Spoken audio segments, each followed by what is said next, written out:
વૈષ્ણવો, તમે જો તમારી વૈષ્ણવતાને સાચવી લીધી ને તો તમારા સુખ દુઃખનો રખેવાળ તો ઠાકોરજી જ થઈ જશે. તમે ખાલી વૈષ્ણવતાને સાચવી રાખો કે મારે સંસારની વચ્ચે પણ મારી વૈષ્ણવતા જોડે કોમ્પ્રોમાઇઝ નથી કરવું, તો ઠાકોરજી તમારા સુખને સાચવી લેશે. તમારી ક્યારે હાનિ નહીં થવા દે ઠાકોરજી. અને વાર્તા સાહિત્યનું પ્રમાણ છે. દરેક વખતે જુઓ, જ્યારે વૈષ્ણવતાને સાચવી, ઉલટાની કુંમનદાસને અકબર બાદશાહે બોલાવે, કયું પદ ગાઓ, અને કુંમનદાસ પ્રભુ સિવાય બીજા કોઈના ગુણગાન કરે નહીં. જેની જીવવા કેવલ હરિના ગુણગાન કરતી હોય એ જીવવાથી કોઈ લૌકિક વ્યક્તિના ગુણગાન ક્યાંથી નીકળે? કહ્યું મારી વૈષ્ણવતા જોડે કોમ્પ્રોમાઇઝ નહીં થાય. કહું ગાઓ એટલે રાજાએ કહ્યું તો કેવું જ ગાવું પડે, નહીં તો કંઈક આપત્તિ કરે ગામમાં. અને વૈષ્ણવતાને સાચવતા કુંમનદાસે કહ્યું, ભક્તન કો કહાસી કરી કામ, આવત જાત પનૈયા તૂટી, બિસર ગયો હરિ નામ, અરે જાકો મુખ દેખે દુઃખ ઉપજત, તાકો કરનો પડ્યો પ્રણામ. જેને જોઈને ભગવાન ભૂલી જવાય એને વંદન કરવા પડ્યા. આનાથી મોટું દુઃખની ક્ષણ કઈ હોય? સાચવી વૈષ્ણવતા. અને ઠાકોરજીએ એમની વૈષ્ણવતાની લાજ રાખી, અકબર બાદશાહની બુદ્ધિ ફેરવી નાખી. અને એને વિચાર આવ્યો કે આ પ્રભુના દાસ મારા ગુણગાન શા માટે કરે? એને જે કર્યું છે બરાબર કર્યું છે. અને માંગવાનું કહ્યું તો શું કહ્યું? વૈષ્ણવતા સાચવવાની છે ને, આજ પછી મુખ દેખાડતા નહીં, મને અહીંયા બોલાવતા નહીં. અકબર બાદશાહને કહી દીધું. અને અકબર બાદશાહે પણ સન્માન રાખ્યું. જ્યારે જ્યારે સંસારના સંકટોની વચ્ચે પણ તમારી વૈષ્ણવતા તમે સાચવો છો તો તમારા સુખને શ્રીનાથજી સાચવી લે છે, તમારા હિતને ઠાકોરજી સાચવી લે છે. એટલે હવે સુખ સાચવવા ન જતા વૈષ્ણવતા સાચવવાનો પ્રયાસ કરજો કે આ ક્ષણે, આ સંજોગમાં મારી વૈષ્ણવતા જોડે કોમ્પ્રોમાઇઝ ન કરવું પડે. મારી વૈષ્ણવતા અકબંધ કેમ રહે, મારે તો એ વિચારવાનું છે. અને જ્યારે આ વિચાર કરો છો ત્યારે પ્રભુ તમારી બધી અનુકૂળતાઓ કરી આપે છે. શ્રી કૃષ્ણાય વયમ નુમઃ. શ્રી કૃષ્ણને અમે નમન કરીએ છીએ, કારણ કે નમનથી અધિક જીવ કાંઈ કરવા સમર્થ નથી. કારણ કે જે મળ્યું છે યા મેળવ્યું છે એ બધું પ્રભુએ જ તો આપ્યું છે. એક 25 પૈસા પણ હાથમાં લઈને પેદા થતા નથી. અને આખી જિંદગી આ મારું, આ મારું, આ મારું, આ મારું, આ મારું, અને જે બોલો ઠાકોરજી કરે. તમે કહો મારું મારું મારું તો પ્રભુ કે ચોક્કસ એક દિવસ મારું. અને તમે કહો તારું તારું તારું તો પ્રભુ કે તને ભવસાગર તારું. અને એટલે વંદન કરજો, રોજ નમન કરજો. અને વંદનની સાથે એક વસ્તુ યાદ રાખો, જેને વંદન કરો એની વફાદારી પણ રાખજો, જેને પ્રણામ કરો એને પ્રામાણિક પણ રહેજો, જેને નમન કરો એની નમક હલાલી પણ કરજો. કારણ કે વંદન તો ઘણાને કરીને આવી જઈએ છીએ આપણે. નમન નમન મેં ફેર હૈ ઓર બહોત નમે નાદાન. ઘણા લોકો તો આમ હાથ જોડીને જ ફરતા હોય, પણ વૈષ્ણવનું મસ્તક ક્યાં નમે? હા, વૈષ્ણવ વિવેકી હોય, સકલ લોકમાં સહુને વંદે, નિંદા ન કરે કેની રે. એ દરેકની ભીતર મારો પરમાત્માનો અંશ છે એ જોઈને બધાને આદર આપે છે. આદર બધા માટે આપો, પણ શરણાગતિ તો ઠાકોરજીની થાય. લૌકિક મેળવવા માટે કોઈ લૌકિક વ્યક્તિની શરણાગત ન થઈ જતી. તમારો ઠાકોરજી તમારું લૌકિક અલૌકિક બધું સિદ્ધ કરી આપશે. ઠાકોરજીની શરણમાં રહેજો, એને વંદન કરજો. અને એટલે જ સુરદાસજી પણ જ્યારે પોતાના લાખ સુર સાગર આદિ લખે છે ત્યારે સૌથી પહેલી શરૂઆત જ ચરણ કમલ વંદો હરિરાય. તમે બીજું કાંઈ ન કરતા, એક નિયમ બનાવી લો. કદાચ કાંઈ નથી કરી શકતા, એક નિયમ. ભાગવતજીની શરૂઆત નમનથી અંત પણ પ્રણામો દુઃખ સમનસ્તમ નમામિ હરિમ પરમ. સીધી સાદી સરળ પ્રક્રિયા બતાવું. રોજ 2 હાથ જોડી ઠાકોરજીને દંડવત કરવા. તમને તો આટલાથી શું? અરે ચરણ કમલ વંદો હરિ જાકી કૃપા પંગુ ગિરી લંગે. અસમર્થને ભગવાન સામર્થ્ય આપી દેશે. પંગુ કોણ? કોઈ ફિઝિકલી વાત નથી, ભૌતિક વાત નથી. જ્યાં ચાલવું જોઈએ જે રસ્તે, એ રસ્તે ન ચાલીને બીજે ચાલે એ બધા પંગુ જ છે. જે રસ્તે જવું જોઈએ ત્યાં નથી જતા, અને એ સંસારનો ગિરી લંગી જાય છે. અંધે કો સબ કુછ દર્શાય. અંધે કોણ? જેને નથી દેખાતું ના, ભગવાનને જોવા માટે આંખોની ક્યારે જરૂર પડી? સુરદાસજીને તો આંખોના આકારે નહોતા, તોય જેવા વસ્ત્ર શિંગાર ધરતા એવા પદ ગાતા. એટલે એ શરત છે જ નહીં ભગવાનને જોવા માટે. ભગવાનને જોવાય નહીં, ભગવાનને અનુભવાય. ક્યારે વાર્તા સાહિત્યમાં એવું વાંચ્યું, તા પાછે ઠાકોરજી દેખાય લાગે? જોવાનો આગ્રહ વૈષ્ણવનો છે જ નહીં. પ્રભુ જોવાનું કેવલ વિષય નથી, તા પાછે પ્રભુ સ્વાનુભાવ જતાવન લાગે. પ્રભુ તો અનુભવનો વિષય છે, જોવાનો વિષય નથી. ભક્તનો આગ્રહ કેવલ જોવા પૂરતો હોતો જ નથી. ભક્તનો આગ્રહ મને ઠાકોરજીનો અનુભવ ક્યારે થાય? પ્રશ્ન તો આવા છે.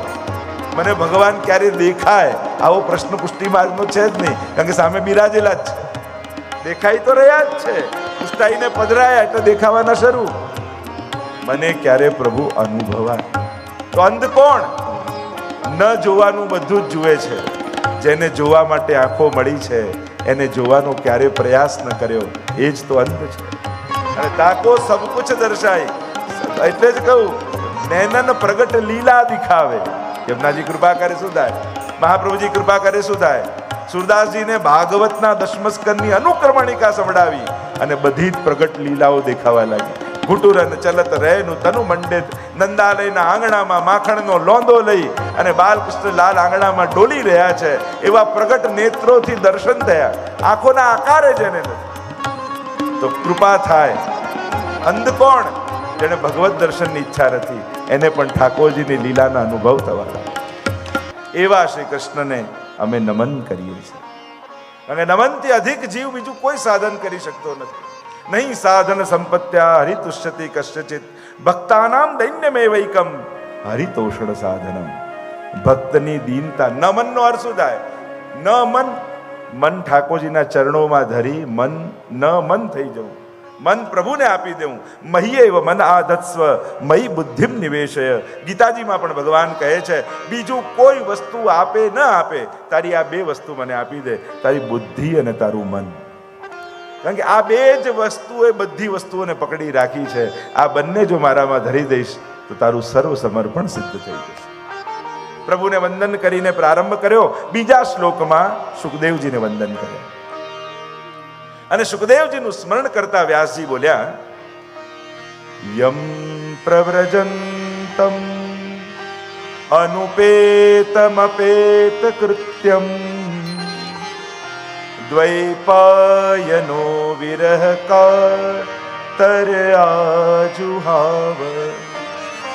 પુત્રેતિ તન્મયતયા તર્વોભિનેદુમ તમ સર્વભૂત હૃદયમ મુનિમાનતોસ્મિ યમ પ્રવ્રજંતમ अनुपेतमपेत कृत्यम. देखो, सुखदेव जी को वंदन करते हुए व्यास जी एक चित्र बता रहे हैं. कैसे सुखदेव जी को वंदन कर रहे हैं? यम प्रव्रजंतम, प्रव्रजम, व्रजगतौ धातु, भाग रहे हैं सुखदेव जी, दौड़ रहे हैं. कहां से भाग रहे हैं? घर से. क्यों भाग रहे हैं? अनेक अनेक कथाओं सुखदेव जी ने અરણીપુત્ર રૂપે પણ છે, વ્યાસપુત્ર રૂપે પણ છે, દેવી ભાગવતમાં પણ છે, કૌશિકી સંહિતામાં પણ એમના પ્રાગટ્યની કથા આવે છે. પ્રસિદ્ધ કથા છે. પાર્વતીજી આવ્યા મહાદેવજી પાસે અને વિનંતી કરવા લાગ્યા, હું તો આપની અર્ધાંગીની છું, પછી તમારામાં મારામાં આવો ભેદ કેમ? કયો ભેદ? આપ અજન્મા અને અમર, અને મારે વારે ઘડીએ જન્મ અને મૃત્યુ લેવા પડે, આવો ભેદભાવ કેમ? મહાદેવજી કહ્યું કે એનું કારણ છે. શું કારણ? હું નિત્ય અને અખંડ કથામૃતનું પાન કરું છું, અને ભગવત કથામૃતનું પાન કરવાને કારણે એનો પ્રભાવ એવો છે કે જેમ અમૃત પીધા પછી જન્મ મરણના ચક્કરમાં પડવું ન પડે, એમ ભગવત કથામૃત જેણે પાન કર્યું છે એના જન્મ અને મૃત્યુ નથી થતા. એવી ભગવાનની કથા એ અમૃત છે, એમ ગોપીઓ કહે. ત્યાં દશમસ્કંદમાં પણ શરૂઆતમાં જ કહ્યું ને, નિવૃત્ત તર્ષૈરુપગીય માનાત ભવૌ સદા છોત્ર મનોવિરામાત ગૌતમ શ્લોક ગુણાનુવાદાત પુમાન વિરજ્યેત વિના પશુગના. ભવૌ સદા છોત્ર, ભવરોગની ઔષધિ છે, અમૃત અમરતાનું દાન કરનારી છે, અમરત્વનું દાન કરનારી છે. અરે તમે અર્ધાંગિની છો, તમે આજે મનોરથ કર્યો છે, તો હું તમને કથામૃતનું જરૂર પાન કરાવીશ. પહેલી તાળી વગાડી, બધા મનુષ્યો જતા રહ્યા. બીજી તાળી વગાડી, પશુ પંખીઓ જતા રહ્યા. ત્રીજી તાળી વગાડી, જીવ જંતુઓ જતા રહ્યા. સમગ્ર સ્થાન નિર્જન બની ગયું. વિશાળ વટની વૃક્ષે મહાદેવજી બિરાજમાન થયા. કહેવા લાગ્યા, તો સમાધિ ભાષાની કથા છે, હું સમાધિમાં બેસીને કથા કરીશ, તમે સાંભળો છો એ મને ખબર પડે, એટલા માટે વચ્ચે વચ્ચે હુંકારો આપશે. સમાધિમાં બિરાજ્યા મહાદેવજી. બધા જીવ જંતુઓ જતા તો રહ્યા, પણ જે વૃક્ષ નીચે બેઠા ત્યાં એક પોપટનો માળો હતો, અને ઈંડું આપીને સુક અને સુકી ઉડી ગયા, અને બચ્ચું બહાર આવવાની તૈયારીમાં હતું. જ્યાં મહાદેવજીએ કથા કહેવાનો પ્રારંભ કર્યો, કથાના શબ્દોનો એવો પ્રભાવ પડ્યો, ઈંડું ફૂટ્યું અને બચ્ચું બહાર આવ્યું. અહીંયા પાર્વતીજી કથા શ્રવણ કરતા કરતા હુંકારો આપતા જાય છે, અને કથા એવી આવે છે કે પાર્વતીજીને નિંદ્રા આવી ગઈ, નીંદ આવી ગઈ.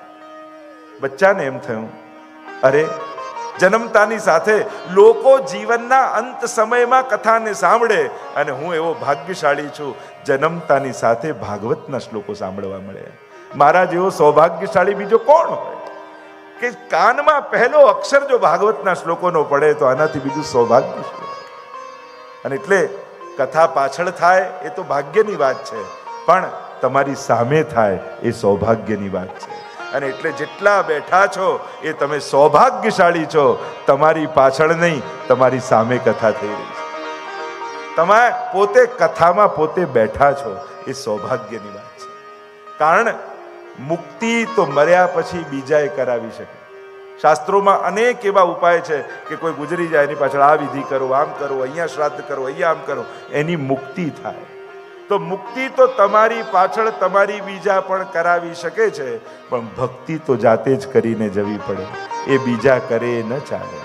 અને એટલે મુક્તિની ચિંતા છોડી દો, એ તો પછી ગયા સંતતિઓ પણ કરાવી દેશે, પણ ભક્તિ ચૂકી ગયા ને તો 84 લાખ યોનિમાં ફરી આવવું પડશે. અને એટલા માટે ભક્તિ જાતે કરીને જજો. આ જે કાંઈ પણ મનોરથો જીવનમાં વિચાર્યા હોય, ભાવ કરજો, પ્રભુને વિનંતી કરજો કે આ મારો મનોરથ મારા હાથે હું કરીને જાઉં, મારી જાતે હું કરીને જાઉં. અહીંયા પાર્વતીજી નિંદ્રાધીન થયા. શુકના બચ્ચા જેવું સાંભળે એવું બોલવા લાગે. શુકનું બચ્ચું ઉડતું ઉડતું આવીને પાર્વતીજીની ગોદમાં બેસી ગયું. જે રીતે હુંકારો પાર્વતીજી આપી રહ્યા હતા, એ રીતે હુંકારો આપવા લાગ્યું. અને સમાધિ પૂરી થઈ. કથાનો વિરામનો સમય આવ્યો. આંખ ખુલી અને જોયું તો પાર્વતીજી નિંદ્રાધીન છે, બચ્ચું હુંકારો આપી રહ્યું છે. મહાદેવજીને થયું કે મારી આ દિવ્ય કથા કોઈ અનધિકારીના હાથમાં ન જતી રહે, કારણ કે અનધિકારી કથાનું મૂલ્ય અવમૂલ્યન કરી નાખે. અને એટલે કથા વેચવા માટે નથી, કથા તો વાંટવા માટે છે. શ્રીમદ ભાગવત સપ્તાહ એ તો એક જાણે પરબ ખોલી હોય ને બધાને પાન કરાવીએ, એમ ભાગવત સપ્તાહ એ તો વાંટવા માટે છે, પ્રસાદની જેમ. અને જેટલા લોકો વધારે આને પી જાય એટલું પુણ્ય વધારે. તમારી પરબમાં વધારે લોકો જળ પી જાય એટલું પુણ્ય વધારે. એમ કથા બેસાડી હોય ને જેટલા લોકો આનું રસપાન કરી જાય એટલું પુણ્ય અધિક છે. કારણ કે આશીર્વાદ માંગવાના ન હોય, આશીર્વાદ મેળવવાના હોય. આશીર્વાદ માંગવાની વસ્તુ જ નથી.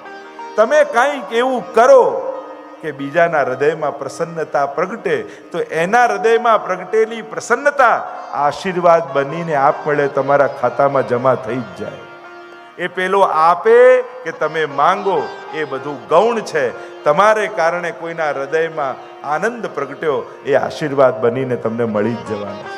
અને એટલે હિરેનભાઈ, તમે ઘણાના આશીર્વાદ ભેગા કર્યા છો. આખા ગામના વૈષ્ણવ તમને આશીર્વાદ આપે છે. અને કેટલા કેટલા લોકો આવીને કહી ગયા કે આટલી યુવાન વયમાં અને યુવાનોને પ્રેરણા મળે એવું કાર્ય આ યુવાને કર્યું છે. ફરી તાળીઓથી એને વધાવી લઈએ, જેથી યુવા જગત એક પ્રેરણા મળે કે જરૂરી નથી કે મોટી ઉંમરે જ કથા બેસાડાય. અરે યુવાન વયે કથામાં બેસી જવાય, એને હોશિયારી કહેવાય. પછી કથા બેસાડે તો પછીની વાત, પણ યુવાની હોય અને બેસી શકતા હોય ત્યારે આપણે કથામાં બેસી જઈએ. અને ખરેખર આપણે કથા નથી બેસાડતા, કથા આપણને બેસાડતી હોય છે. બાકી આમાં ઘણા એવા છે, એને 1 કલાક ક્યાંક બેસાડવો તો કેટલો અઘરો થઈ જાય. એટલે તમે કથા નથી બેસાડતા, કથા તમને બેસાડે છે. અને જે 1 કલાકે ન બેસતો હોય એ 7-7 દિવસ 4-4 કલાક એક જગ્યાએ બેસે, એ તો કથા જ કરી શકે હો. બાકી ઘરના લોકો કઈ થાકી જાય તો 5 મિનિટ એક જગ્યાએ ન બેસે. બસ તમે 7 દિવસ કથામાં બેસો, હું તમને ખાતરી આપું છું 7મા દિવસે હું કથા તમારામાં બેસાડી દઈશ. અને કથા જે દિવસે તમારી અંદર બેસી ગઈ પછી તો ઠાકોરજી હૃદયમાં બિરાજી જાય, પછી કયા સાધનની જરૂર પડે. આ કથાનો એવો પ્રભાવ છે, જેટલું સેવાનું મહત્વ છે એટલી જ મહત્તા આપણે ત્યાં કથાની પણ છે. પણ ભગવત કથા કોના મુખે સંભળાય, કઈ રીતે સંભળાય, એનો વિવેક છે. કારણ કે કથા એ વ્યાવૃત્તિ નથી, એ કથાની વૃત્તિ છે. જો કથા કોના મુખે સંભળાય, જે કથા ઘડી ઘડીને કહે એ તો સાધારણ છે, પણ કથાએ જેને ઘડ્યો હોય ને એના મુખે કથા સાંભળો ને તો કથા તમને ઘડી દે. કથાના ટાચણાઓ ખાઈ જે ઘડાયા હોય, કથા તો એના મુખે સંભળાતી હોય. મહાપ્રભુજી કથા કરે તો આ પાછે કથા કરન બિરાજે. મહાપ્રભુની વાર્તા સાહિત્યમાં તત્કથા ક્ષિપ્ત ચિત્તસ્થ. આપ જ્યારે ભાગવતની કથા કરે છે, પારાયણ બી કરે છે અને કથા બી કરે છે, પણ કથાના પ્રસંગો લઈને જ્યારે આવે એટલે જ વાર્તા સાહિત્યમાં વારે ઘડીએ શબ્દ આવ્યો છે કે આપ કથા કર, આપ કથા પ્રારંભ કરી. અને કેટલા પ્રસંગો આવે કે બાટી ફાંકીને દોડ્યા, અને એવા અનેક પ્રસંગો છે.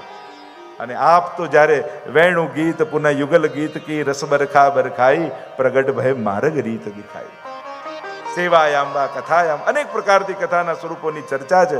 વિસ્તાર ન કરતા અહીંયા જ્યારે જોયા કે કોઈ અનધિકારીના હાથમાં કથા ન જતી રહે, ત્રિશૂલ કાઢ્યું, દોડ્યા છે મહાદેવજી. આગળ શું ઉડતું જાય, પાછળ મહાદેવજી ઊભો રે કરતા આવે. અને ત્યાં વાસાશ્રમમાં વ્યાસ પત્ની અરણી, એને મુખમાં બગાસું ખાધું, મુખ ખોલ્યું, થયું બખોલ છે, ભીતર પ્રવેશ કરી ગયો. અને એમ કહેવાય કે જ્યારે દેહભાવ તો નષ્ટ થઈ ગયો અને આત્મભાવે જ્યારે ગર્ભ સુધી પહોંચી ગયા, 16 વર્ષ સુધી રહ્યા. વ્યાસજી વિનંતી કરે છે કે આ બહાર પધારો. અને અંદરથી એક જ અવાજ આવે, ત્યારે જ બહાર આવું જ્યારે ભગવાન આવીને વચન આપે કે એમની માયા મને નહીં સતાવે. પ્રભુને વિનંતી કરી છે, પ્રભુ પધાર્યા અને વચન આપ્યું છે મારી માયા તમને ક્યારે નહીં સંતાપ કરે. અને જ્યાં પ્રભુ વચન આપીને ગયા ત્યાં જ 16 વર્ષના સુખદેવજી પ્રગટ થયા. અને પ્રગટ થઈ જન્મતાની સાથે ઘર છોડીને ભાગ્યા. અને એટલે વ્યાસજીએ કલમમાં લખ્યું, યમ પ્રવ્રજંતમ અનુપેતમ અપેત કૃત્યમ. અને કેવા ભાગી રહ્યા છે, અનુપેતમ અપેત કૃત્યમ, જેના હજી જનોયાદી સંસ્કાર પણ નથી, કાંઈ મેળવવાની ઈચ્છા પણ નથી. સંસ્કારની કોને જરૂર પડે? જેના જીવનમાં વિકાર હોય. જ્યાં વિકાર જ નથી તો સંસ્કારની પણ જરૂર નથી. દિગંબર અવસ્થામાં છે. દરેક બ્રાહ્મણ પાસે 4 ગાંઠ હોય, ચોટીમાં, ધોતીમાં, પોથીમાં, જનોઈમાં. આ તો 4 ગ્રંથિઓથી મુક્ત છે. નથી ચોટી, નથી ધોતી, નથી પોથી, નથી જનોઈ. દિગંબર અવસ્થામાં ભાગી રહ્યા છે, કારણ કે કોઈ વિકાર જ નથી. જ્યાં વિકાર આવે ત્યાં બધી વ્યવસ્થા કરવી પડે, જ્યાં વિકાર જ નથી ત્યાં કઈ વ્યવસ્થા? દોડ રહે સુખદેવજી. અપેત કૃત્યમ દ્વૈપાયનો વિરહ કાતર આજુહાવ. દ્વૈપાયન વ્યાસજી પુત્રને મોહવશ થઈ, પુત્રેતિ તન્મયતયા તરવોભિનેદુ. હે પુત્ર કરતા પાછળ દોડી રહ્યા છે.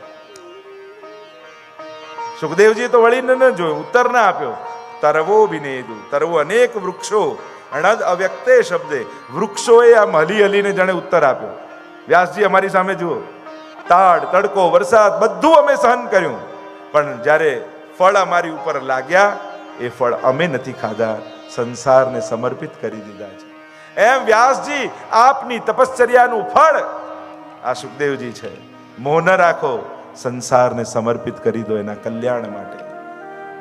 અને આમ કહ્યું, પુત્રેતિ તન્મય તયા તરવોભિનેદુ તમ સર્વભૂત હૃદયમ મુનિમાનતોસ્મિ. એવા સર્વભૂત એટલે કે સર્વમાં ઈશ્વરના દર્શન કરનારા સુખદેવજી, મનનશીલા મુનિ, એવા મુનિ સુખદેવજીને વંદન કર્યા છે. કારણ કે એવી કથા કહેવામાં આવે કે જ્યારે સુખદેવજી ભાગતા હતા, પાછળ વ્યાસજી આવતા હતા, તો અપ્સરાઓ સ્નાન કરતી હતી. જ્યાં સુખદેવજી નીકળ્યા તો કાંઈ ફેર ન પડે, વ્યાસજી ગયા તો બધાએ વસ્ત્રો પહેરી લીધા. વ્યાસજી નારાજ થયા. મારો 16 વર્ષનો યુવાન દીકરો ગયો તો તમને શરમ ન લાગી? કાંઈ ફેર ન પડ્યો. મારા જેવો આટલો વયોવૃદ્ધ વ્યક્તિ જાય તમને સંકોચ લાગે, આવું કેમ? ક્ષમા કરજો મહાત્માને, આપ વૃદ્ધ છો પણ એટલી ભેદ બુદ્ધિ તો આપની અંદર છે કે આ સ્ત્રી છે ને આ પુરુષ છે. વિકાર ભલે ન હોય પણ ભેદ બુદ્ધિ તો છે. પણ આપના પુત્ર સુખદેવજી, એને તો ઈશ્વર સિવાય બીજું કંઈ દેખાતું જ નથી. સર્વભૂત હૃદયમ, સર્વમાં કણ કણમાં કેવલ જે કૃષ્ણના દર્શન કરે એવા સુખદેવજીને વંદન કર્યા છે. પરિચય આપી દીધો કોણ વક્તા છે. આગળ કથાને લઈ ગયા નૈમિષારણ્યમાં. 88,000 ઋષિઓ ભેગા થયા છે. 1000 વર્ષ સુધી ચાલે એવો યજ્ઞ આદરીને બેઠા છે. અને યજ્ઞના મધ્ય ભાગમાં થોડો સમય બચે છે. થયું પુણ્ય કર્મ કરવા બેઠા છીએ તો પછી સાંસારિક કાર્યો નથી કરવા, કંઈક અલૌકિક કાર્ય કરીએ. અને એટલે આપણે ત્યાં કોઈ પણ અલૌકિક મનોરથ આદિ હોય ત્યારે લૌકિક વ્યવહારો ટાળી એ સમયના મધ્ય ભાગમાં યા બચતા સમયમાં પણ ભગવત કાર્યો જ કરવા. થયું અન્ય કાર્યો કરવા કરતા સૂતજીને બોલાવ્યા અને ભગવત કથા સાંભળી. અને આમ વિચાર કરી સૂતજીને આમંત્રિત કર્યા છે. સૂતજી પધાર્યા છે, સ્વાગત કર્યું છે. સૌનક આદિ 88,000 ઋષિઓ છે. નૈમિષારણ્ય જેવું ક્ષેત્ર છે. અને સૂતજીને ઉપર બિરાજમાન કર્યા. નીચે બિરાજ્યા સૌનક આદિ ઋષિઓ. પ્રશ્નો કર્યા. ગુરુદેવ, આપનું જ્ઞાન અનંત છે અને અમારું અજ્ઞાન અનંત છે, અને આપ તો કરોડો સૂર્ય સમાન છો. અનેક પ્રશ્નો કરતા કહ્યું, ઈહ ઘોરે કલૌ પ્રાયો જીવશ્ચા સુરતામ ગત ક્લેશાક્રાંતસ્ય તસ્યૈવ શોધને કિમ પરાયણ. ગુરુદેવ, આ કલયુગમાં જીવ આસુરી વૃત્તિ વાળો થયો છે. અને આસુરી વૃત્તિ વાળો થયો છે અને ક્લેશમાં આક્રાંત થયો છે. એને ક્લેશ ગમવા લાગ્યો છે. ભય એ પાપ કરે છે એનો નથી, ડર એને પાપ ગમે છે એનો છે. જો પાપ થઈ જાય એ કઈ બહુ મોટી વસ્તુ નથી. જીવ છે તો થાય, અપરાધ થાય એની વાત નથી, એનો ડર નથી. પાપ થયું એનો ડર નથી. પાપ માણસને ગમે છે, એમાં એની રુચિ છે, એનું આકર્ષણ પાપ છે. અને એટલા માટે આ પાપમાંથી એને મુક્ત કેમ કરો? એ ક્લેશથી આક્રાંત થયેલા જીવને શાંતિ કેમ મળે? અમને જીવનમાં, અમારા જીવનમાં વિવેકની પ્રાપ્તિ કેમ થાય? કહ્યું કે અમને કોઈ એવું સાધન બતાવો જે પવિત્ર કરનારામાં પણ પવિત્ર કરનારું હોય, જે મંગલ કરનારામાં પણ મંગલ કરનારું હોય. ને સૌથી શ્રેષ્ઠ પ્રશ્ન કર્યો, અમને ભગવાન કૃષ્ણ મેળવી આપે એવું કોઈ સાધન બતાવો. જો ઉત્તમ પ્રશ્ન કર્યો છે, ભગવાન કેમ મળે?